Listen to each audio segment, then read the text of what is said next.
Hello students, कैसे हैं आप सब लोग। उम्मीद करता हूँ आप सब लोग ठीक होंगे, स्वस्थ होंगे और अपने एग्ज़ाम की तैयारी में लगे होंगे।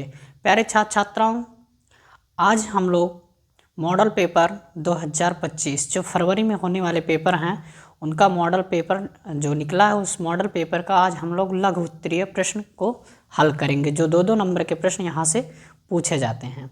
यह प्रश्न आपके मॉडल पेपर का ही है जो 2025 में जारी किया गया है और कक्षा 10 विज्ञान के लिए।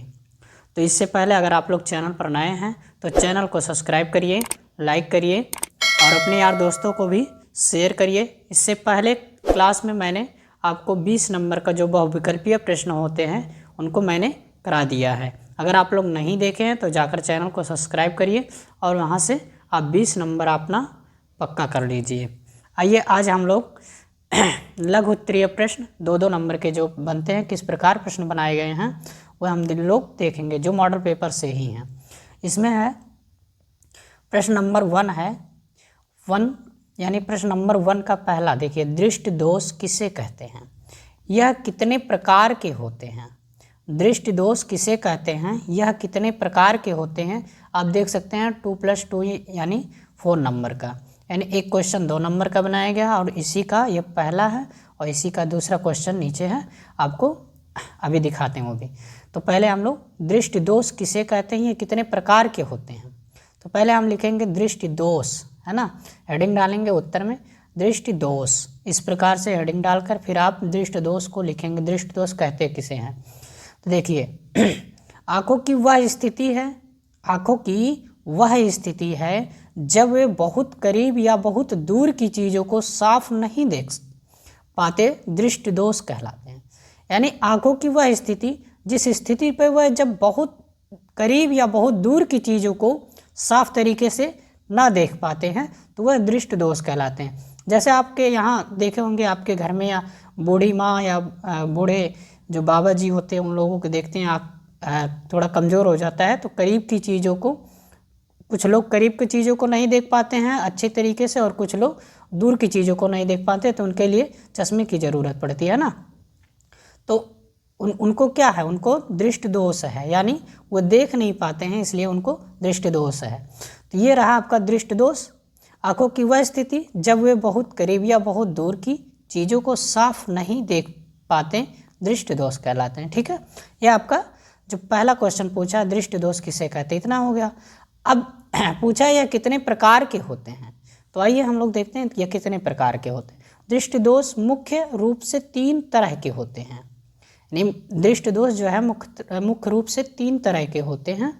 पहला निकट दृष्टि दोष जिसको मायोपिया भी कहते हैं, दूसरा दूर दृष्टि दोष जो हाइपरमेट्रोपिया भी कहते हैं, तीसरा जरा दूर दृष्टिता यानी प्रेस्य बायोपिया, है ना। ये 3 प्रकार के होते हैं, निकट दृष्टि दोष, दूर दृष्टि दोष और जरा दूर दृष्टिता, ये 3 प्रकार के। अब यहाँ इतना आप लिख दिए तो आपको 2 नंबर मिल जाएंगे। अब आइए हम लोग इसके दूसरा क्वेश्चन देखते हैं, प्रश्न नंबर पहले का दूसरा।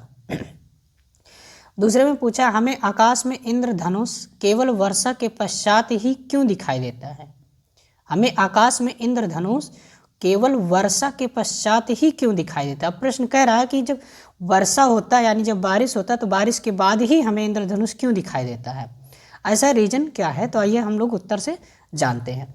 इसका उत्तर यह होगा, बारिश के बाद पानी की बूंदें, बारिश के बाद पानी की बूंदें हवा में तैरती हैं, सूरज की रोशनी बारिश की बूंदों से होकर गुजरती है तो बिखर कर इंद्रधनुष बनाती है ना।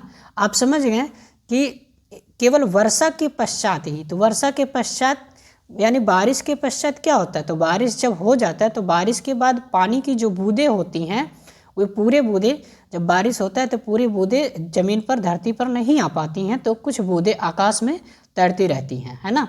कुछ बूंदें आकाश में तैरती रहती हैं, हवा में तैरती हैं, तो सूरज की रोशनी बारिश की बूंदों से होकर गुजरती हैं। यानी जब वो तैरती हैं तो उन बूंदों में, उन पानी के बूंदों में जो बारिश की बूंदें हैं उन बूंदों में जो प्रकाश है, सूर्य का प्रकाश जब पड़ता है तो उन बूंदों से होकर जब गुजरता है तो वो बिखर कर रंग बना देती हैं, यानी कई रंगों में वो बट जाती हैं। तो बिखर कर जब वह रंग बना देती हैं तो वही इंद्रधनुष बन जाता है। ठीक है, अब यह इंद्रधनुष बनने की वजह क्या है, इसमें प्रश्न में तो आपके नहीं पूछा है, 2 नंबर का पूछा, तो आप इतना ही लिख सकते हैं तो आपको 2 नंबर मिल जाएगा। लेकिन हमने थोड़ा ऐड कर दिया इसमें, इंद्रधनुष बनने की वजह क्या है, क्यों इंद्रधनुष बनता है। तो देखिए पहला वजह है, पहला पॉइंट, बारिश के बाद पानी की बूंदें हवा में तैरती हैं, है ना। बारिश के बाद जो है पानी की जो भी बूंदें आसमान में रहती हैं वो तैरती हैं, हवा में तैरती रहती हैं, जिस कारण से इंद्रधनुष बनते हैं। दूसरा रीजन है कि सूरज की रोशनी बारिश की बूंदों से होकर गुजरती है, यानी सूरज की जो रोशनी है, यानी सूरज का जो प्रकाश पड़ता है वह बारिश की जो बूंदें होती हैं उनसे होकर गुजरती है, इस कारण से हम इंद्रधनुष बन जाते हैं। तीसरा कारण है सूरज की रोशनी बूंदों से टूटकर रंग बिरंगी हो जाती हैं, यानी जब सूरज की रोशनी बूंदों से टूटकर रंग बिरंगी हो जाती हैं। चौथा कारण है सूरज की रोशनी बूंदों से अपवर्तित और परावर्तित होती हैं, अपवर्तित और परावर्तित हो जाते हैं, जिस कारण से इंद्रधनुष बनाती हैं। आइए अब हम लोग क्वेश्चन नंबर 2 देखते हैं, यानी प्रश्न नंबर 2 में क्या कहा है। प्रश्न नंबर 2 का पहला पॉइंट, पहला क्वेश्चन बोला है उत्तल लेंस को अभिसारी लेंस क्यों कहा जाता है। उत्तल लेंस को अभिसारी लेंस क्यों कहा जाता है, ये भी आपको देखिए 2 + 2 यानी 4 नंबर के क्वेश्चन, ये 2 नंबर का ये पूछा गया और इसका दूसरा प्रश्न नंबर 2 का दूसरा क्वेश्चन जो है वो भी 2 नंबर का है, तो यहाँ से 4 नंबर आपके यहाँ से बन जाएंगे। देखिए हम लोग जानते हैं कि उत्तल लेंस को अभिसारी लेंस क्यों कहा जाता है, आइए देखते हैं। उत्तर आप ऐसे लिखेंगे और फिर लिखेंगे उत्तल लेंस को अभिसारी लेंस इसलिए कहा जाता है क्योंकि प्रकाश की किरणों को अभिसरित करने के कारण उत्तल लेंस को अभिसारी लेंस कहा जाता है। यानी आप यहाँ से यहाँ तक कुछ पॉइंट को जोड़ दिए हैं, हमने जोड़ दिया। आप यहाँ से लिख सकते हैं, अगर छोटा और करना चाहते हैं तो आप यहाँ से लिख सकते हैं कि प्रकाश की किरणों को अभिसरित करने के कारण उत्तल लेंस को अभिसारी लेंस कहा जाता है ना। लेकिन अभी आप इतना ही लिख देंगे तो 2 नंबर का क्वेश्चन है, तो इसलिए इसके लिए हमें थोड़ा बड़ा करना पड़ेगा, तो इसलिए हमने प्रश्न को भी यहाँ से ऐड कर दिया। यानी उत्तल लेंस को अभिसारी लेंस इसलिए कहा जाता है क्योंकि, यहाँ तक हमने ऐड किया क्योंकि 2 नंबर का, तो 2 नंबर बनाने का थोड़ा बड़ा लिखना पड़ेगा, यानी 2 लाइन तो कम से कम हो। प्रकाश की किरणों को अभिसरित, अब अभिसरित का मतलब आप जानते हैं क्या होता है, चलिए हम बताते हैं। अभिसरित का मतलब होता है, अभिसरित करने के कारण उत्तल लेंस को अभिसारी लेंस कहा जाता है। अब देखिए अभिसरित का मतलब होता है, जैसे हमने एक चित्र के माध्यम से आपको बताया कि जब भी प्रकाश की किरणें इस प्रकार से जब उत्तल लेंस पे पड़ेंगे तो उत्तल लेंस पर पड़ने के कारण से वहाँ से जो भी प्रकाश निकलेंगे वो प्रकाश लेंस से गुजरते हुए एक बिंदु पर यानी एक फोकस पर मिलेंगे। उसी फोकस पे सभी जो किरणें हैं प्रकाश की वो सभी एक जगह हो जाएंगी, यानी एकत्रित हो जाएंगी, तो वो अभिसरित हो रही हैं, यानी एक फोकस पर जाके मिल जा रही हैं। इसी को अभिसरित कहते हैं। ठीक है, अब अभिसरित इसी के कारण यानी अभिसरित होने के कारण ही उत्तल लेंस को अभिसारी लेंस कहा गया है। समझ में आया। फिर आइए इसका प्रश्न नंबर 2 का दूसरा क्वेश्चन हम लोग देखते हैं। प्रश्न नंबर 2 का दूसरा क्वेश्चन, अवतल दर्पण तथा उत्तल दर्पण के उपयोग लिखिए। क्वेश्चन में बोला है, प्रश्न नंबर 2 का दूसरा प्रश्न कह रहा अवतल दर्पण तथा उत्तल दर्पण के उपयोग लिखिए। उत्तर में हम लोग देखते हैं अवतल दर्पण के उपयोग, यानी ऐसे देखिए आपको अवतल दर्पण और उत्तल दर्पण दोनों बोला है, तो आप पहले अवतल दर्पण का हेडिंग डालकर ऐसे लिख देंगे जैसे हमने लिखा है। हमने लिखने का तरीका अच्छे से बता दिया, ऐसे आप लिखेंगे तो नंबर आपको पक्का पूरा मिल जाएगा, 2 नंबर। अब देखिए अवतल दर्पण के उपयोग, फिर एक हेडिंग में हम लोग उत्तल दर्पण के उपयोग लिखेंगे, है ना। तो पहले लिखें अवतल दर्पण के उपयोग। अवतल दर्पण के निम्नलिखित उपयोग हैं।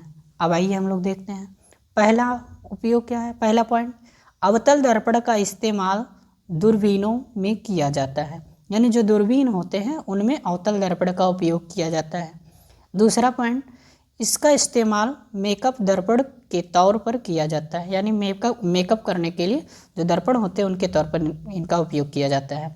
तीसरा पॉइंट देखते हैं, इसका इस्तेमाल वाहनों के हेडलाइट में किया जाता है, यानी जो 4 व्हीलर देखते हैं आप लोग, 4 पहिया गाड़ी यानी, और मोटरसाइकिल के हेडलाइट जो होते हैं उन हेडलाइट में अवतल दर्पण का उपयोग किया जाता है।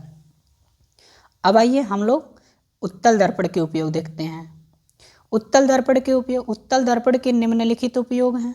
पहला उपयोग, इसका इस्तेमाल वाहनों के साइड मिरर में किया जाता है।